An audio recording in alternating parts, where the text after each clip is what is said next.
नमस्कार, मी यामिनी दळवी। आजच्या या नव्या व्हिडिओमध्ये तुम्हा सगळ्यांचं स्वागत।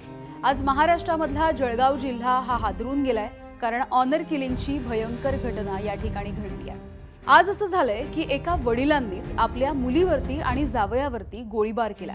यामध्ये मुलीचा मृत्यू झालाय, तर जावई गंभीररित्या जखमी झालेला आहे। धक्कादायक म्हणजे हे जे वडील होते ज्यांनी हा गोळीबार केला ते स्वतः निवृत्त सीआरपीएफचे जवान होते। साधारणपणे वर्षभरापूर्वी तृप्ती हिने अविनाश वाघ यांच्यासोबत प्रेमविवाह केला होता। विवाहाच्या नंतर हे दाम्पत्य पुण्यामध्ये राहत होतं। चोपडा इथे अविनाश वाघ यांच्या नातेवाईकांच्या लग्नासाठी हे दोघेही आले होते।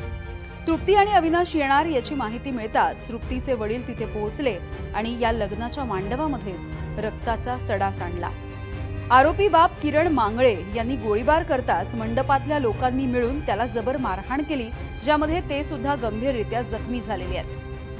आंतरजातीय विवाहांना प्रोत्साहन देण्यासाठी खरतर आपल्या राज्य सरकारने डॉक्टर बाबासाहेब आंबेडकर आंतरजातीय विवाह योजना सुरू केली आहे। मात्र डॉक्टर बाबासाहेब आंबेडकर यांचं नाव एकीकडे योजनेला देण्यात आलं आणि दुसरीकडे याच डॉक्टर बाबासाहेब आंबेडकर नगर नावाच्या परिसरामध्ये ज्या पद्धतीने ही ऑनर किलिंगची घटना घडली, ही निश्चितच समाजामधलं दुर्दैवी आणि तितकंच जळजळीत वास्तव अधोरेखित करणारी आहे।